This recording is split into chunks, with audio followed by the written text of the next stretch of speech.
Bonsoir à tous, j'espère que votre semaine a bien commencé. Bienvenue dans les grandes gueules Moyen-Orient. Nous sommes ensemble pour débriefer toute l'actu de ce début de semaine. Voici nos débats du soir. Chantage du Hamas au sud, menace du Hezbollah au nord, violence dans le milieu arabe au cœur du pays. L'État d'Israël est-il vraiment sûr? A-t-il la force nécessaire ou ne peut-il que céder au diktat des groupes terroristes? Ce sera notre premier débat en direct de chez Bénédicte. Des crimes inexcusables pour la République. Voilà les mots choisis ce week-end par Emmanuel Macron pour qualifier la répression sanglante de manifestants algériens à Paris le 17 octobre 1961. Sauf que personne ne semble satisfait.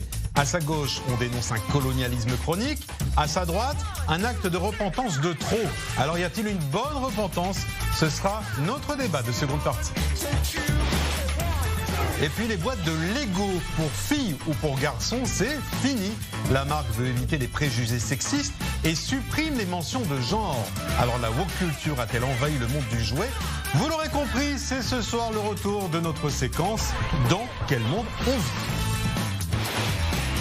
Et j'accueille avec plaisir nos premières GGMO de la semaine. Bonsoir Fernand Cohen-Tanouji. Bonsoir. Vous êtes membre du Likoud. Bonsoir Amir Badran. Bonsoir. Vous êtes avocat et conseiller municipal de Tel Aviv-Yafo. Et dans quelques instants, nous retrouvons également nos grandes gueules en direct avec nous depuis Paris. Mais d'abord, place à notre premier débat en direct de chez Bénédicte.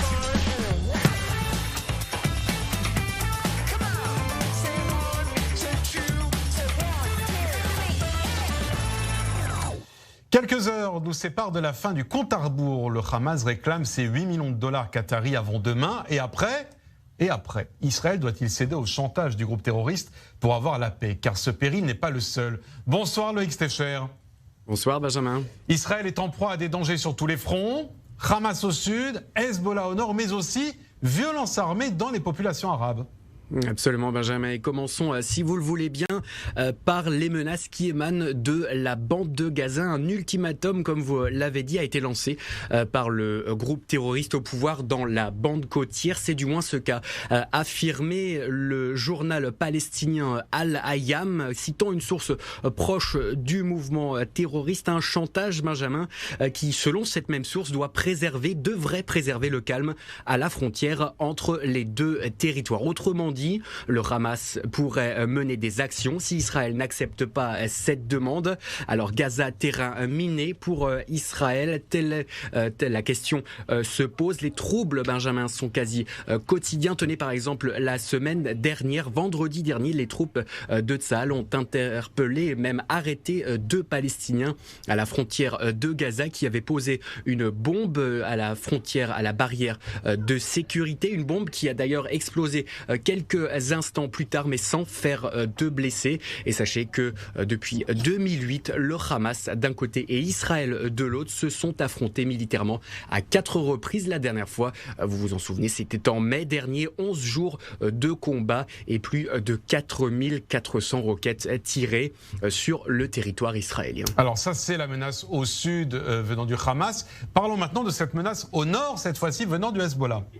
Le Hezbollah, effectivement, et puisque l'on parlait de roquettes tout à l'heure, s'il y avait un conflit ou une guerre avec le Hezbollah, nous nous attendons à ce qu'il y ait au moins 5 fois plus de roquettes tirées par jour du Liban vers Israël, soit entre 1500 et 2500 roquettes quotidiennes. Ce n'est pas moi qui le dis, cette phrase a été prononcée par le général israélien, il s'appelle Uri Gordin, qui est à la tête du commandement du front intérieur. Et selon une autre source sécuritaire israélienne, Benjamin, le Hezbollah est elle-même une source d'instabilité qui exploite les ressources de l'État pour servir les intérêts iraniens. Fin de citation. Et puis il y a aussi cet autre fléau, cette fois-ci au sein de l'État d'Israël, et c'est la criminalité, notamment dans le secteur arabe.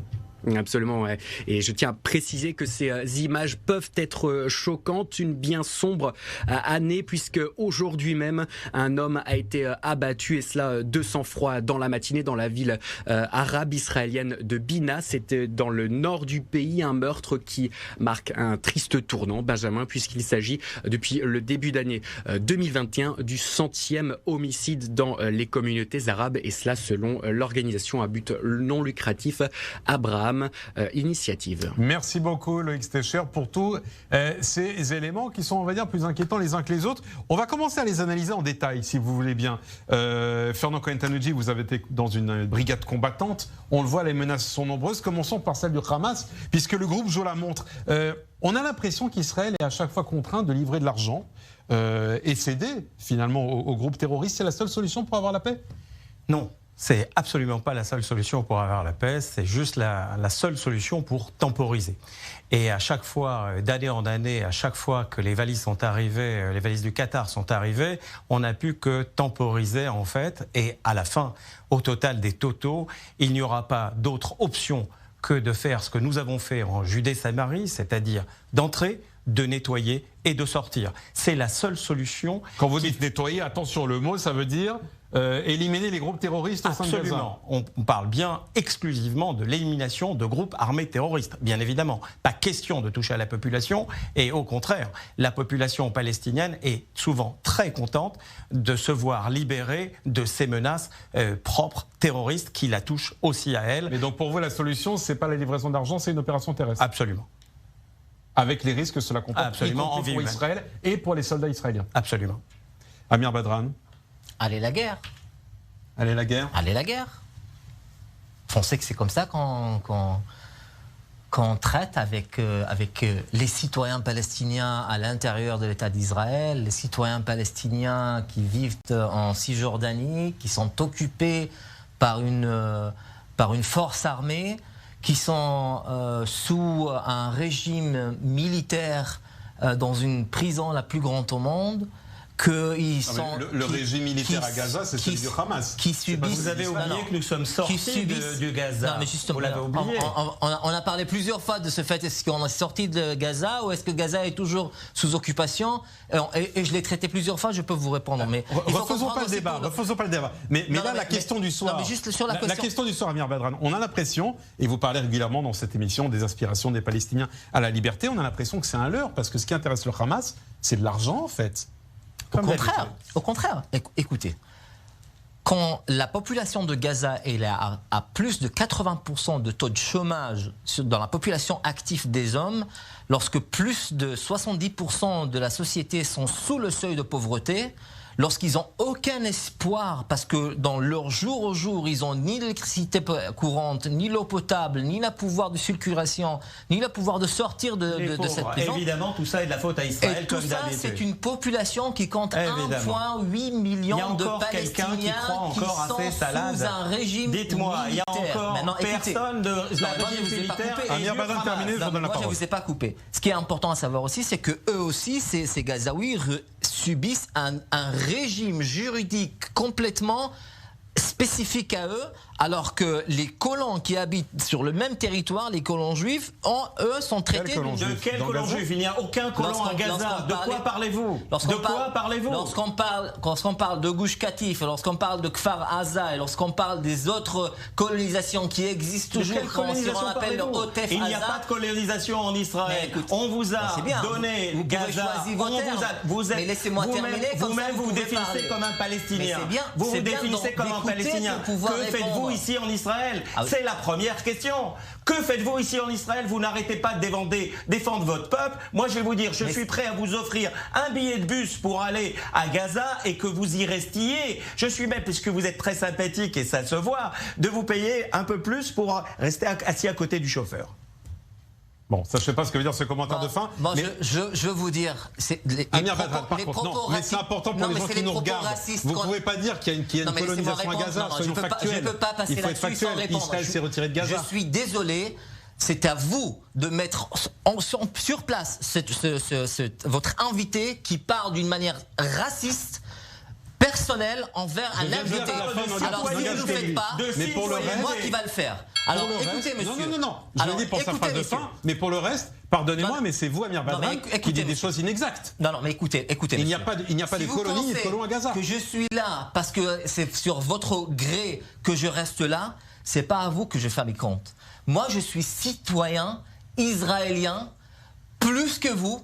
Et je suis citoyen comme tous les autres Palestiniens de vous qui ont avoir les laissé identités. ici. Maintenant, ça vous a permis aujourd'hui d'être avocat. Monsieur, on parle de la sécurité. On parle de la sécurité avec Gaza. C'était ma question.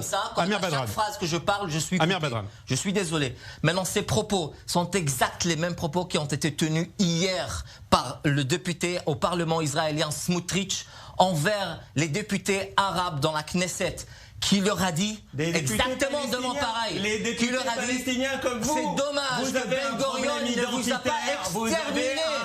Vous pensez pas? Messieurs, vous n'avez pas regardé les GGMO jeudi soir? Vous pensez? Vous n'avez pas regardé l'émission jeudi soir? Après, vous l'avez annulé. Non, parce qu'on a eu d'autres participants sur le sujet et on a fait l'émission là-dessus. Non, vous avez changé. Donc, vous ne pouvez pas dire qu'on n'en a pas parlé. Je donne la parole dans un instant. Je donne la parole dans un instant. Non.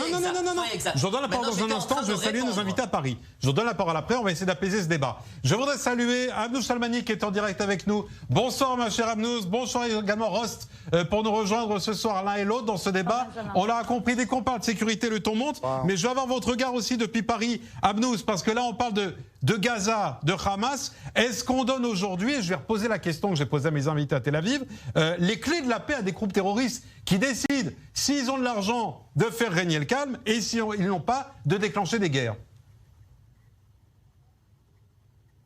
De toute façon, même quand ils ont de l'argent, ils l'investissent dans des requêtes qui sont de plus en plus perfectionnées. Évidemment. Donc c'est ça le malheur de Gaza et surtout le malheur des Gazaouis qui sont pris en otage par les terroristes du Hamas. C'est qu'ils n'ont pas du tout l'intention de relancer l'économie, d'ouvrir des universités.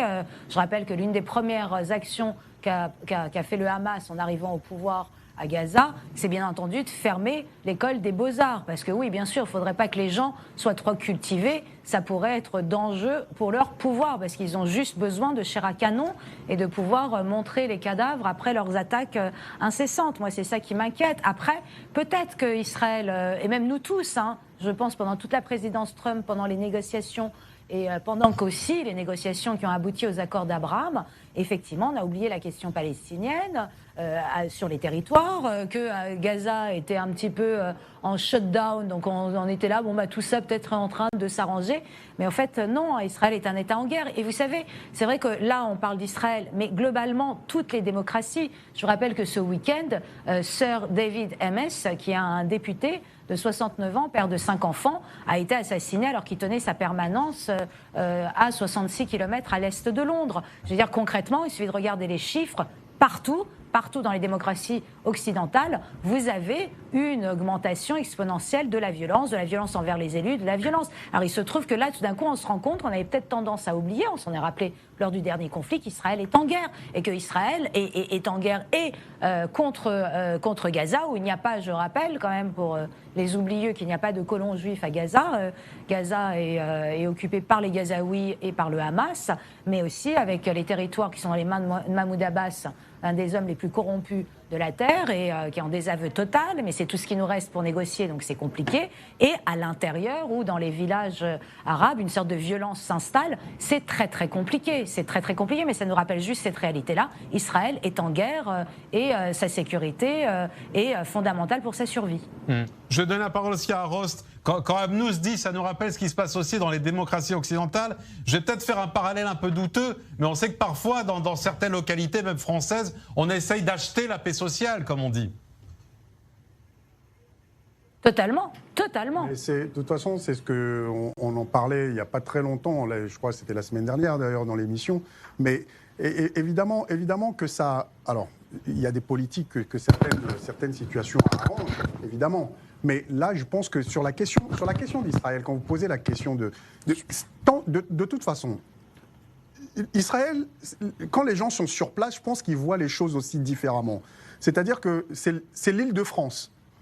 L'île de France qui est entourée de pays qui sont hostiles. Et je pense que la sécurité même si on sait que les pays occidentaux aujourd'hui sont tous en danger, on le voit avec le terrorisme permanent, mais il ne faut pas oublier, et ça, encore une fois, quand je vais dire ça, certains vont encore dire oui, mais parce que vous faites... Mais le problème, c'est qu'on évacue la totalité des choses, et ce qu'on entend quand on discute, nous qui travaillons par exemple sur la question de la prévention de la radicalisation auprès des jeunes, et on entend des choses quand on va dans les prisons, quand on discute avec les retours de Syrie, avec les retours d'Afghanistan ou d'Irak, et certains qui ont été là-bas, ils vous expliquent certaines choses. Et ça, il faut aussi le prendre en compte. Et moi, je suis persuadé, tant qu'il n'y aura pas les deux États, un État palestinien autonome et un État israélien, tant qu'il n'y aura pas ces deux États-là, je pense qu'Israël ne sera jamais réellement en sécurité. C'est un des pays, ce qui est extraordinaire d'ailleurs, c'est que c'est un des pays les plus protégés, entre guillemets, de l'intérieur, parce qu'eux-mêmes se protègent, ils font tout avec ce qu'ils ont vécu, ils ne veulent pas revivre la même chose, donc ils mettent tout pour pouvoir se protéger. Mais à côté, si vous n'arrivez pas à trouver cette solution, moi je suis convaincu, tant qu'il n'y aura pas la création de ces deux États, Israël ne sera jamais en sécurité. Et quant à l'histoire quand on parle de la bande de Gaza, évidemment, ça me rappelle... Après les révolutions qui avaient eu, les révolutions arabes qui avaient eu à un moment donné, en plus on dit arabe, mais c'est plus les maghrébins d'ailleurs, quand il y a eu ces révolutions-là, les gens qui ont été mis au pouvoir, c'est qui? Ce sont ceux qui ont nourri les peuples pendant que les autres politiques corrompus détournaient l'argent et prenaient les entreprises des uns et des autres pour les donner aux membres de leur famille. Et lorsqu'il a fallu voter, le peuple a voté pour les gens qui leur donnent des sacs de riz, qui leur donnent des choses à côté au quotidien. Voilà. Et c'est ce qui se passe aussi oui, mais concrètement, c'est quelque part la stratégie du Hamas. Les universités, sur le terrain. Pas, ils les prennent en otage. C'est la stratégie du Hamas. Oui, mais ça,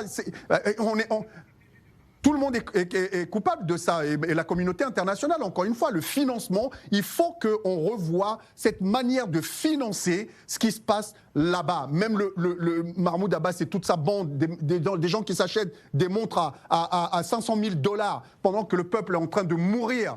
Comment vous voulez, à un moment donné, qu'on arrive à sécuriser un pays et de cette manière-là? Non. Alors, je voudrais entendre vos réactions à Tel Aviv, parce que ce qui s'est dit à Paris est très intéressant. Et en ouvrant, parce qu'il y a cette question du Hamas à Gaza, mais au même moment, aussi à la frontière nord, quand on apprend, et ça ce sont les responsables israéliens qui le disent, que du sud Liban, 2000 roquettes peuvent cibler Israël en une seule journée en cas de guerre avec le Hezbollah. Amir Badran. Écoutez, pour l'instant, quand on est en train de parler du Hezbollah, on a toujours en arrière-pensée, on a l'Iran. C'est toujours Israël qui parle de l'Iran, la menace iranienne, le Hezbollah qui va peut-être avoir des missiles grâce à l'Iran. Je ne suis pas un expert nucléaire, je ne prétends pas l'être, mais pour l'instant, tout ce qu'on a vu, c'était plus des actions contre des Iraniens, des chercheurs iraniens, des navires iraniens, des attaques qui ont été faites par Israël contre les Iraniens et non pas l'inverse. Contre les civils, il y a eu des guerres avec les civils, bien sûr. Maintenant, entre l'Iran et le Hezbollah, c'est vrai qu'il y a des relations qui les relient de manière directe ou pas. C'est pas ça le problème. Pardon, c'était pas du tout ma question, Amir Badran. Ma question était vous, en tant que citoyen israélien, est-ce que vous avez peur aujourd'hui simplement parce que vous savez on nous annonce quelques 2000 roquettes venues du Hezbollah qui peuvent viser le pays? Écoutez, les roquettes ne savent pas distinguer entre les Arabes et les Juifs. Elles ne savent pas distinguer aussi entre les zones différentes.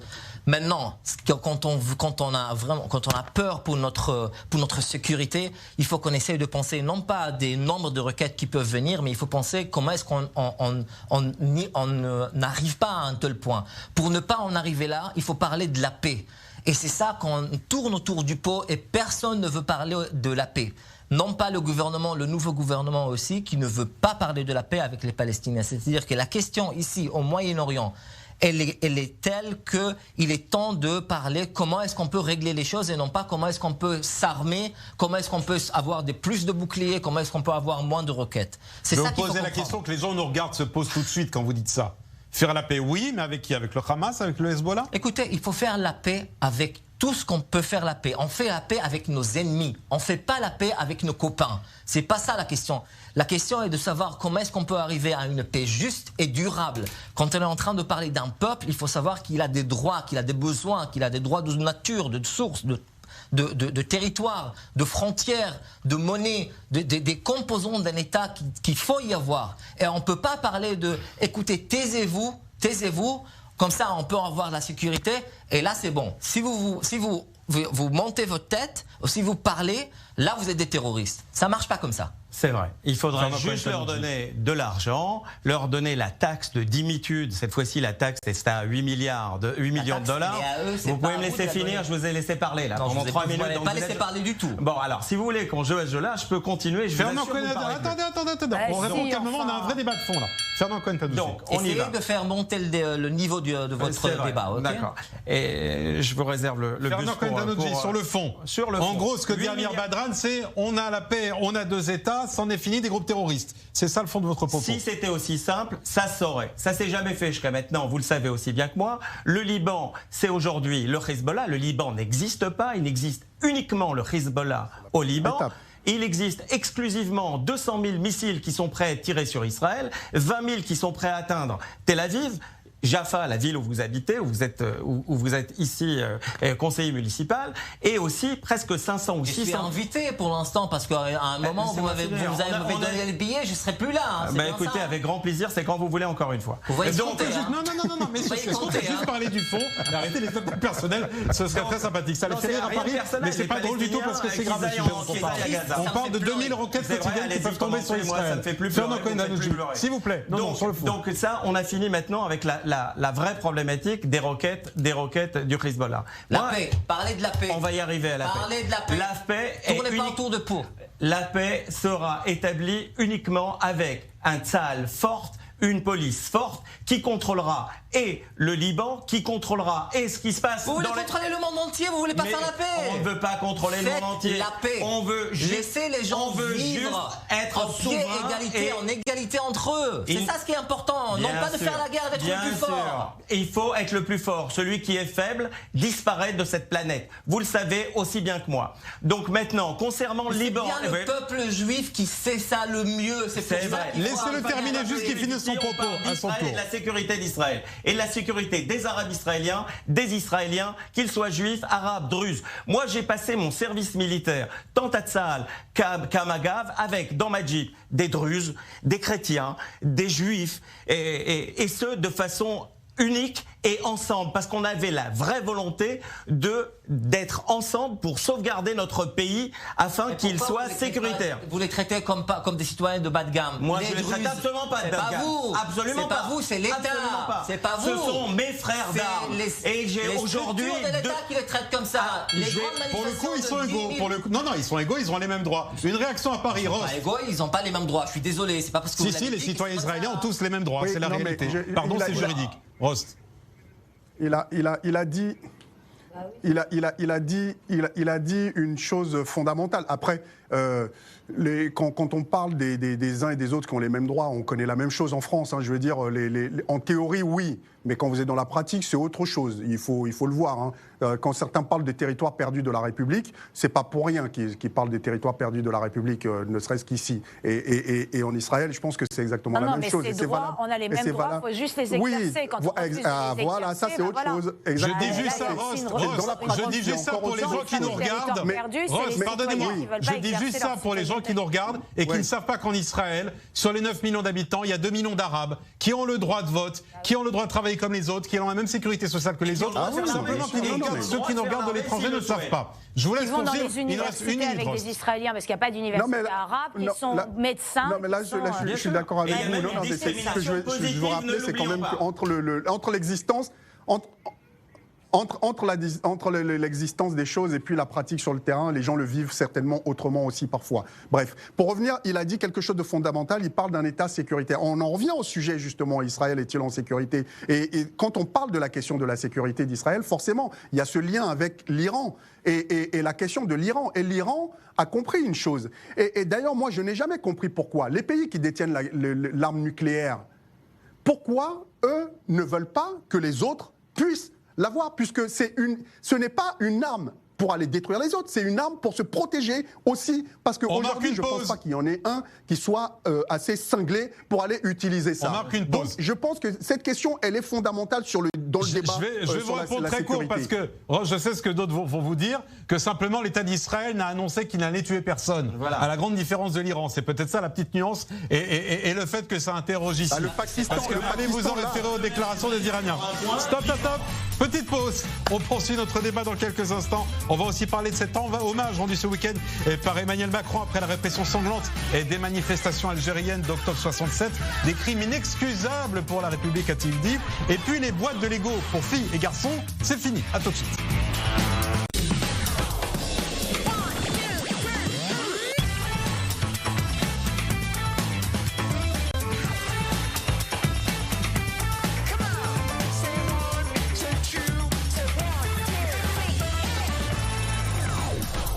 Ce sont vos GG qui vous accompagnent, j'espère que vous allez bien. Si vous nous rejoignez, nous sommes ensemble pour une seconde demi-heure. Sont à mes côtés ce soir Amir Badran, avocat. Et puis également à mes côtés, pardon, je me perds dans mes feuilles, voilà, mais ça m'arrive également. Merci d'être avec nous. Je salue Rose qui est en direct également avec nous depuis Paris, ainsi qu'Abnou Chalmani. Place maintenant à un autre débat de seconde partie. Notre débat, cette fois-ci, on va parler d'un discours tenu par Emmanuel Macron ce week-end.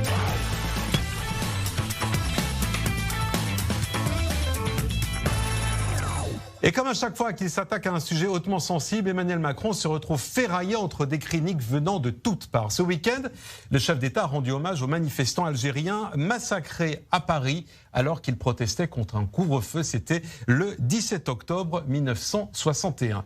Les corps avaient été repêchés dans la Seine. C'était il y a 60 ans tout juste. Et voici les mots utilisés par le chef de l'État dans un communiqué. C'est un communiqué qui a été envoyé par l'Élysée à la suite de la cérémonie. Les crimes commis cette nuit-là sous l'autorité de Maurice Papon sont inexcusables pour la République. Aux victimes, nous rendons hommage aujourd'hui. Et à ce sujet sensible, réaction vive, évidemment. Certains historiens reprochent à Macron de ne pas avoir parlé de crimes d'État. À droite, on accuse au contraire le chef d'État d'abuser dans la repentance. Ce fut notamment le cas d'Éric Zemmour. Abnou Chalmani, je vais commencer avec vous parce que Papon, c'est un dossier que vous aviez étudié par le passé. Emmanuel Macron en fait-il trop dans la repentance ou au contraire, aurait-il dû parler de crimes d'État, comme le disent certains ? Non, il n'aurait pas dû du tout parler de crime d'État parce que, effectivement, le général de Gaulle ne s'est pas réveillé le matin du 17 octobre pour dire à Papon, vous allez me jeter tout ça dans la Seine. Là, ça a été dès le début, et à l'époque, on n'appelait pas ça encore les fake news, mais dès le début de matinée, Maurice Papon a choisi volontairement de faire circuler des fausses informations qui disaient que les manifestants allaient être armés. Au fur et à mesure de la soirée, il a été entendu des choses comme quoi 3 policiers avaient été tués, etc. Donc ça a vraiment été orchestré par Maurice Papon. Vous savez, moi j'ai fait des études d'histoire, donc à la moitié des années 90, j'étais en études d'histoire et j'ai un de mes amis qui étudiait avec moi, Fresson Perrotin, qui a fait sa maîtrise sur le 17 octobre 61. Et c'est d'autant plus intéressant qu'à l'époque, on manquait d'archives. Moi je l'avais accompagné, je trouvais ça passionnant. On ne s'excuse pas. L'histoire n'est pas bien ou mal. Elle est existence. La seule chose qu'on peut la faire, c'est de la regarder, c'est de la disséquer, c'est de la comprendre, c'est de comprendre des mécanismes qui ont pu arriver à cette nuit-là, à cette nuit dramatique. Moi, je trouve ça extrêmement sain de regarder, effectivement, avec lucidité de notre histoire, de dire voilà ce qui s'est passé cette nuit-là. C'est inadmissible, c'est inhumain. Il faut retrouver le nom de toutes les 12 000 personnes qui ont arrêté en une nuit, tous ceux qui ont été jetés dans la Seine de manière sauvage et barbare, tout ça est une réalité. Après, aller s'excuser, repentance, j'allais dire, mais pourquoi faire, si ce n'est pour continuer à nourrir la rente mémorielle sur laquelle vit le FLN depuis 1962. Et je tiens à rappeler quand même le contexte, parce que quand cet ami bossait sur le 17 octobre, moi je travaillais, alors là j'avais encore moins de doc, donc je n'ai pas pu avancer. Aujourd'hui ça serait encore difficile, mais déjà un peu plus. Je travaillais sur la guerre des cafés. Il faut savoir que 5000 personnes, dont 99% d'Algériens, sont morts sur le territoire français dans ce qu'on appelle la guerre des cafés. La guerre des cafés, c'est en gros le FLN qui faisait la guerre au MNA, le premier groupe qui réclamait l'indépendance de l'Algérie. Ils les ont massacrés pour récupérer les fameuses valaises de billets. Et tout ça se passait dans des attentats, dans des cafés tenus par des Algériens. Ça a été un massacre. C'était aussi ce contexte-là. Ça pétait, alors ça tuait pas des Français, ça tuait des Algériens, qu'à l'époque c'était l'indigénat, ils étaient quand même français, mais ils n'avaient aucun statut de français. Il faut voir le contexte dans lequel on était. Il faut imaginer Debré, Premier ministre, qui prend la parole avec la cravate à travers et qui dit « Citoyens, mettez-vous aux portes de Paris ». On est dans un contexte de guerre, d'insurrection, l'OAS, etc. S'excuser, ça serait encore donner des munitions au FLN qui a été odieux pendant tout son truc, mais par contre, ouvrir les archives, ce que les Algériens refusent de faire. D'ailleurs, on n'a pas accès aux archives algériennes sur la guerre des cafés ou sur le nombre de massacres qu'ils ont perpétrés contre les Harkis, contre des Français ou même contre des ressortissants algériens qui étaient ni Harkis ni Français, mais juste qui ne les soutenaient pas, qui étaient plutôt du côté du MNA, est un scandale. Donc, remettre l'histoire, étudier l'histoire, le répéter, voir exactement ce qui s'est passé. Oui, s'excuser, repentance, ça ne sert à rien. Ce qu'a fait au Rwanda Emmanuel Macron était extrêmement intelligent. Il faut continuer sur cette mesure-là et ça réjouit les historiens parce qu'il nous faut des archives encore pour comprendre encore mieux. Rost, est-ce que vous partagez cette analyse ou vous dites au contraire, au fond, ça répond peut-être aussi à une attente d'une partie de la population et peut-être de franco-algériens qui, eux, espéraient des excuses et des excuses d'État, entre guillemets? Vous savez quoi, je vais vous dire, je suis outré par ce que je viens d'entendre. Je suis désolé, Abnous. Oui, peut-être. Moi, je parle comme historien. Hein. Des excuses des gamins qui en ont rien à foutre de l'avenir. Déjà, le mot repentance, je ne supporte plus ce mot-là, parce que être en phase avec notre histoire, avec ce qu'on a pu commettre à une période donnée, qui s'inscrit dans un contexte précis, ça veut dire qu'à un moment, la République prend ses responsabilités. Si on n'avait pas reconnu, je vais donner cet exemple-là, parce que, ça va peut-être choquer certaines personnes, mais je vais le donner, si on n'avait pas reconnu ce que les nazis avaient fait pendant la guerre, si on n'avait pas à un moment dit que l'esclavage a été aussi un crime contre l'humanité, si à un moment on ne reconnaît pas nos erreurs, ce qui s'est passé au Rwanda... Dire que l'esclavage est un crime contre l'humanité, c'est une réalité. Ce n'est pas du tout de demander des excuses. Ça n'a rien à voir. Et les excuses, pourquoi faire ? Ce que je veux dire, il ne s'agit pas de s'excuser. Il s'agit de prendre ses responsabilités et de reconnaître qu'il y a eu des choses qui sont passées. Lorsque le président de la République... C'est ce qu'il fait, non ? Le président de la République parle de Papon, je suis désolé. Dans quelle République vous avez déjà vu que c'était lui qui prenait la décision de massacrer des gens, de jeter de 200 ou 300 personnes dans la Seine, de tuer à quel moment, sans qu'il y ait la hiérarchie qui donne son aval? Depuis quand ça existe, ça? Donc vous attendiez quoi, qu'il parle de crime d'État? Vous faites partie des... Mais évidemment qu'il faut que les... non, pas évidemment, c'est les archives qui parlent, c'est pas une décision comme ça. Mais personne n'a accès aux archives parce que déjà les archives... si, on a ouvert nos archives, c'est pas vrai. Les archives, allez voir Benjamin Stora. Monsieur, c'est la préfecture de police détient les archives, elle est juge et partie en même temps. Elle décide de ne pas ouvrir pour pas... Oui, donc le rapport de Stora, c'était une blague. On ne veut pas parler de mettre en cause non plus la police dans cette affaire-là, d'accord ? Mais parce que c'est eux qui détiennent les archives. Dans ce cas-là, elle a été mise en cause. La police a tué, elle a été mise en cause. Dans ce cas-là, et qu'on voit les choses. Je ne vois pas le contraire, c'est exactement ce que je suis en train de dire. Et pourquoi les Algériens, ils ne débloqueraient pas les archives aussi? Je peux juste parler. Ah oui, mais non, mais c'est... Non, mais vous dites que vous n'êtes absolument pas d'accord pour répéter ce que je viens de dire. C'est hallucinant. Alors que je n'étais pas du tout d'accord avec vous. Bon. Donc... Je pense qu'il y a des victimes et des enfants des victimes, d'accord, qui attendent une chose, c'est que la République prenne ses responsabilités. Ils attendent la vérité, pas des excuses. Non, mais personne ne parle d'excuses. La repentance, l'histoire de la repentance, tout ça, c'est des mots que vous utilisez des fois pour tuer toute forme de reconnaissance de certains crimes qui ont été commis. Donc, à un moment, il faut qu'on reconnaisse et que les gens qui viennent de cette histoire-là puissent au moins faire leur deuil. Parce que reconnaître le statut de victime à quelqu'un, à un moment, c'est une manière de permettre à cette personne de faire son deuil. Donc, là, pour moi, il a jeté un pavé dans l'eau, mais il n'a pas été... On a entendu vos deux points de vue à Paris, je vais entendre les points de vue à Tel Aviv. Reconnaître la vérité, la réalité de cette nuit, c'est quand même pas rien. Amir Badran, est-ce qu'il aurait fallu parler de crimes d'État comme le réclame Rost et comme le réclamaient également certaines associations? Je pense que c'est un acte courageux ce que vient de faire le président Macron. Je pense que cet acte-là, c'est un acte qui veut dire qu'il y a une reconnaissance des crimes commis envers un peuple.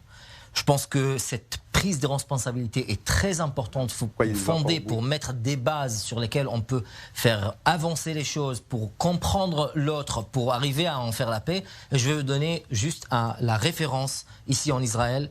Le seul à l'avoir fait... c'était le Premier ministre Yitzhak Rabin, dont on commémore aujourd'hui la mort. il a été assassiné par un terroriste juif parce qu'il a osé de vouloir faire la paix avec les Palestiniens. Il a payé de sa vie. Et je pense que c'est un acte très courageux que vient de faire le président Macron. C'est important de le faire et tant mieux, il faut aller des pas en avant pour réconcilier.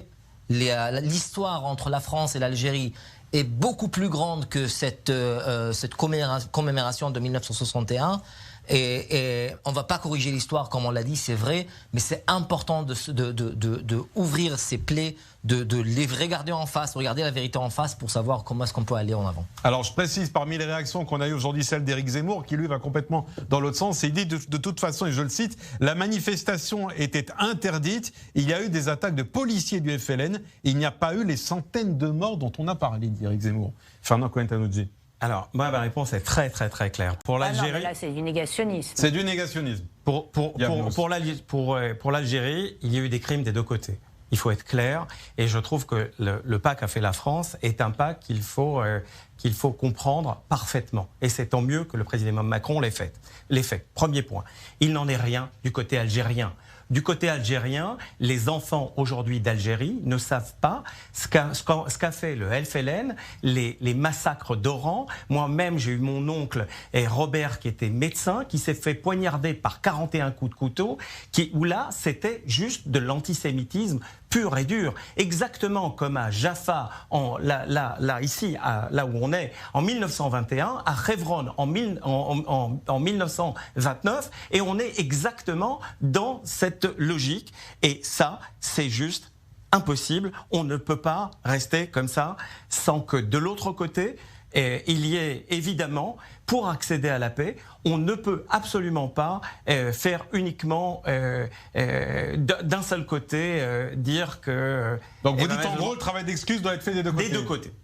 Bon, écoutez, le débat est à suivre et on verra ce qui se passera évidemment les prochaines semaines. En tout cas, voilà pour les déclarations du chef de l'État. Vous pouvez mettre à pied d'égalité celui qui domine et celui qui est dominé. Je sais pas, comment ça se fait? Vous pouvez mettre à pied d'égalité celui qui conquit quelqu'un d'autre et en l'occurrence, là, on parle d'une manifestation qui était en France. Non, mais moi, elle était en France, elle était à Paris, la manifestation. Elle n'était pas en Algérie. On va avancer, on va finir. Tiens, c'est le retour d'une séquence qu'on n'a pas partagée ensemble depuis longtemps. Dans quel monde on vit ?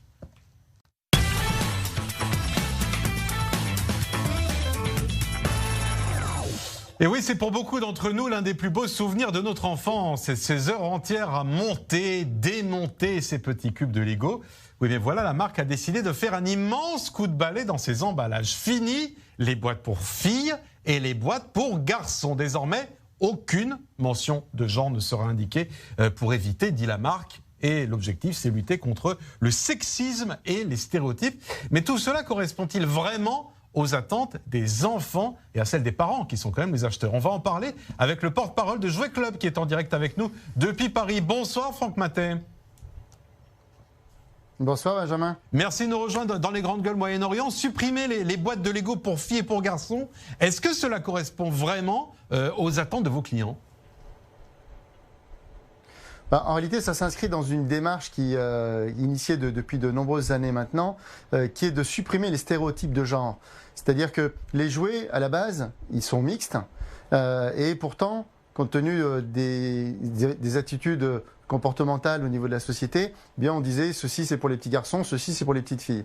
Et donc tout ça a été supprimé au fil des années pour dire que finalement, eh bien qu'on soit un garçon, qu'on soit une fille, on peut jouer à la poupée, on peut jouer à la voiture, on peut jouer aux briques, on peut jouer aux jeux scientifiques. Donc tous les stéréotypes de genre ont été enlevés petit à petit, et c'est vrai qu'on a Lego qui vient de faire une grande annonce récemment. Donc c'est une démarche qui est initiée à la fois à la demande des consommateurs, mais aussi de la part des enseignes, telles que Jouet Club, et puis des fabricants, parce que finalement nous sommes tous à l'écoute de l'évolution de la société, mais aussi à l'écoute des envies de jouer des enfants, et puis eh bien, de ce partage de jeux entre les adultes et les enfants. Mais donc vous dites que ça correspond à l'évolution de la société? La société réclame aujourd'hui des jouets non genrés. Mixtes. Exactement, c'est-à-dire pas non genré, non stéréotypé par le genre surtout. Parce que le jouet genré, ça existe toujours. Et d'ailleurs, il y a une démarche qui a été faite à contresens d'une certaine façon. C'est-à-dire que des produits, par exemple, vous preniez un accessoire de ménage, eh bien, il y a une quinzaine d'années, il était destiné uniquement aux petites filles. Donc, on avait un habillage rose, une petite fille en photo sur l'emballage. Donc on disait clairement, ça c'est que pour les filles. Et aujourd'hui, ça a disparu. Les emballages, ils sont multicolores. On a des garçons ou des filles ou les deux en situation de jeu. Donc on a supprimé ce stéréotype de genre. Et dans le même temps, eh bien, les industriels se sont posé la question, mais comment est-ce que je pourrais vendre plus ? Et donc, en se disant, par exemple, une tablette tactile, par exemple, une trottinette ou un mobile pour les nouveau-nés dans le berceau, eh bien, si j'en faisais un en bleu et un en rose, qu'est-ce qui se passerait ? Eh bien, ils se sont rendus compte que, effectivement, ça correspondait à la demande et qu'ils vendaient plus. Donc, d'un côté, on a supprimé le stéréotype de genre, ça c'est une très bonne chose, mais de l'autre côté, on a segmenté par le genre pour augmenter le potentiel de vente des fabricants. Il y a une explication que donne Lego d'ailleurs dans cette décision. Ils expliquent que c'est une étude qui a été menée dans plusieurs pays. Il est ressorti, dit Lego, de cette étude que 71% des garçons ont peur des moqueries s'ils jouent à des jeux dits pour filles. C'est un bon argument, ça, c'est ce que vous voyez quand les enfants viennent choisir les jeux dans vos magasins ? Alors vous savez, je crois qu'on a tous des enfants d'un petit âge ou d'un grand âge, et tout le monde sait que effectivement, les enfants, ils ont leur perception du monde et ils ont leur code entre eux. Et c'est vrai que pour certains, ils vont considérer qu'une poupée mannequin, par exemple, c'est un jouet pour les filles. Et de la même façon, les filles vont considérer, par exemple, que des voitures radiocommandées, c'est pour les garçons. Il suffit de les offrir. Donc, en fait, il faut considérer une situation de deux façons. La première, c'est que le jouet, c'est un cadeau qu'on va recevoir pour une fête, un anniversaire, une occasion dans la vie de tous les jours. Et donc, l'enfant va recevoir ce cadeau. Et là, il faut lui offrir quelque chose dont on sait qu'il va l'apprécier. Et puis ensuite, il y a les enfants en situation de jeu, quand ils sont en groupe, à l'école, chez des amis, à la maison, où là, ils vont avoir une autre attitude, une autre ouverture d'esprit, parce qu'ils sont dans un moment de partage.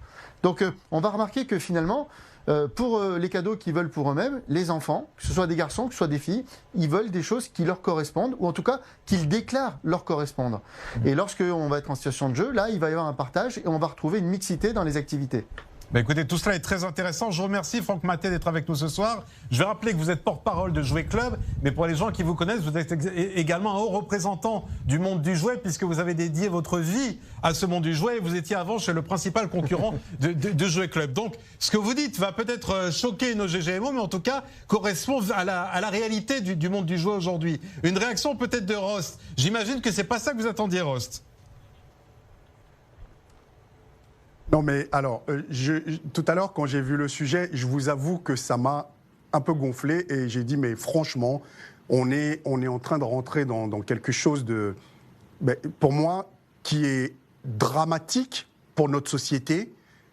Et en l'entendant le porte-parole, j'entends certains arguments. Mais, toujours est-il que depuis que le monde est monde, il y a des hommes, il y a des femmes.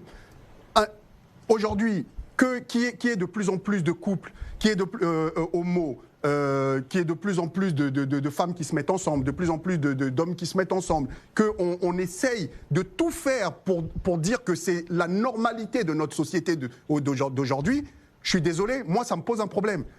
Et pourtant, je peux vous dire, j'hésite pas à me mettre une chemise rose, j'ai des baskets roses, j'ai aucun problème pour ça, je veux dire. Mais par contre, je pense qu'on en fait trop, on va beaucoup trop loin. Nos gamins, il faut qu'ils se constituent avec une solidité en harmonie avec leur être. Il n'y a que comme ça qu'on arrive à créer des sociétés solides. Sinon, on a des gamins qui sont perturbés à un moment donné. Et je pense qu'en allant dans ce sens-là, c'est le discours aujourd'hui, hein, je l'entends d'ailleurs, vous avez certaines villes d'ailleurs qui mettent des choses en place en disant oui, c'est genré et que... À un moment, il faut cette folie, il faut arrêter cette folie. Et je fais partie de ceux qui ont soutenu même le mariage pour tous. Donc, je suis pour que on ait tous, chacun, les droits qu'on mérite d'avoir. Par contre, je pense qu'on va beaucoup, beaucoup trop loin.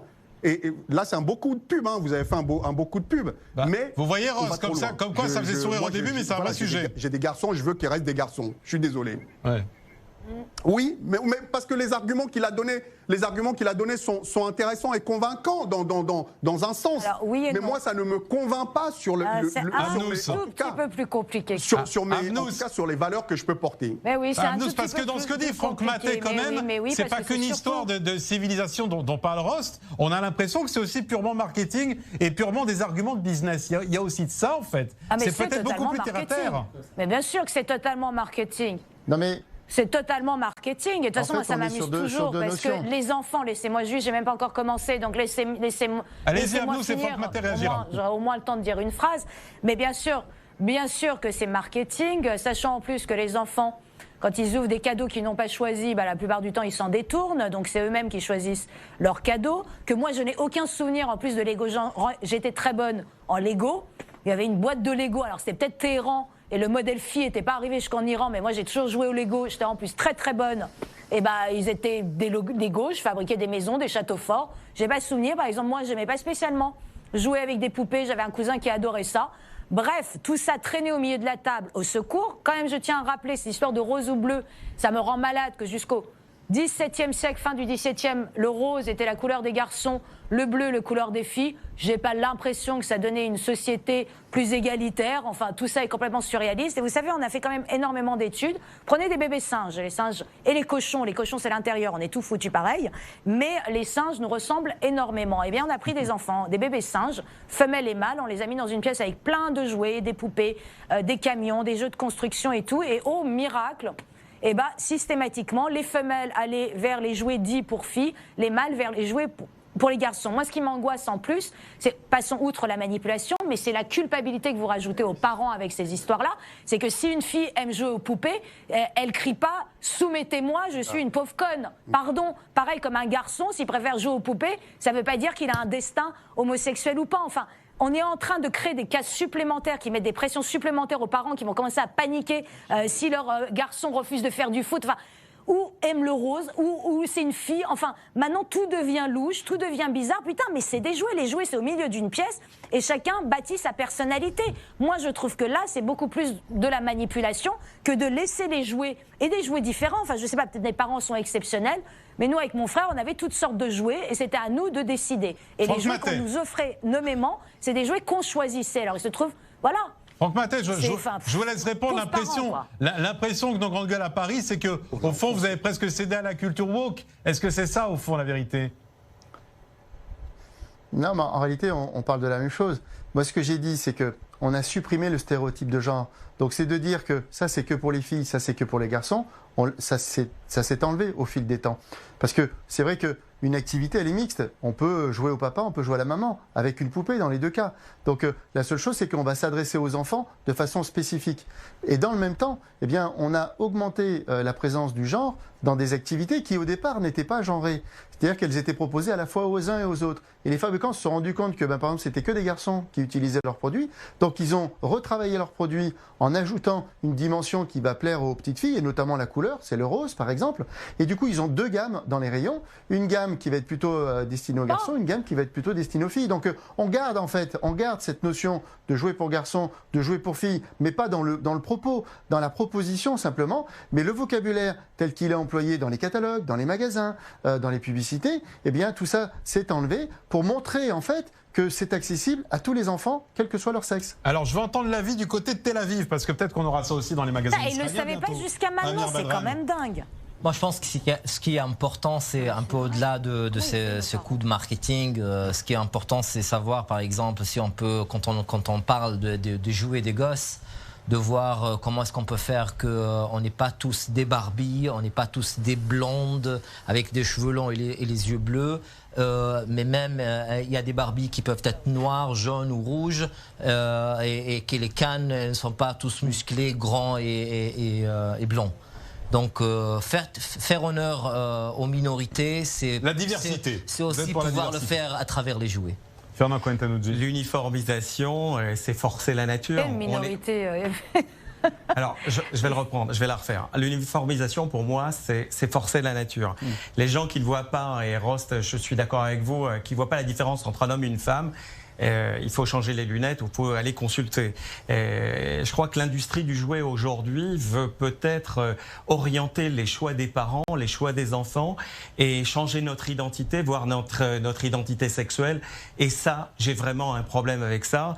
On peut même un peu extrapoler et de se dire... Le secteur veut changer l'identité de vos enfants? Évidemment, dès l'instant où les jouets seront asexués. C'est pas exactement ce qu'il a expliqué. Hein. Non, on va au-delà. Je vais au-delà de ce qu'a dit monsieur le porte-parole de Jouet Club. Et je parle de l'industrie du jouet en général et pas uniquement de votre propos. Et je pense qu'on peut même aller au-delà de façon un peu plus rigolote à la fin et de se dire qu'il y a certains jouets pour adultes qui sera difficile de ne pas genrer. 3 petits points. Pour ceux qui ont compris. Franck Mathey, vous avez compris la plaisanterie? Excellent. Oui, complètement, mais c'est un rayon qui n'existe pas dans nos magasins, donc je ne pourrais malheureusement pas faire de commentaires. Avec le marketing, tout peut arriver. C'est les jeux pour la tête.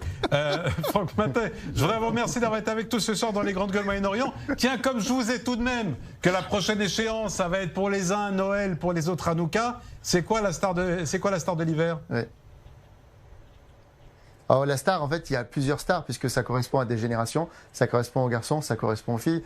Donc on va être dans les super-héros, toujours, Pokémon, Harry Potter, Pat' Patrouille. Et puis toujours les grands classiques, vous avez cité Lego, il y a Playmobil, on a Barbie qui est toujours là. Et puis les jeux de société, où là pour le coup, il y a un rayon pour les adultes qui est bien développé dans nos magasins. Ben voilà, ça va faire plaisir à faire notre qualité de jeu pour les adultes. Merci infiniment Franck Mathey d'avoir été avec nous ce soir. Rien ne change, hein, c'est toujours les mêmes choses. Et oui, à nous, c'est les grands classiques. Merci Franck Mathey. D'ailleurs, on vous a posé aujourd'hui la question sur Twitter et sur Instagram. Est-ce que pour vous, il faut supprimer les stéréotypes de genre dans les jouets? Eh bien, une écrasante majorité, 81%. Vous nous dites non. Et seulement 19% nous disent oui. Ben voilà, en tout cas, de quoi nourrir notre débat qui était ce soir fort animé, mais aussi fort intéressant. J'espère vous retrouver très vite avec grand intérêt les uns les autres. Merci Amir Badran, merci Fernand Quintanouji, merci Anouch Almani, merci Ross.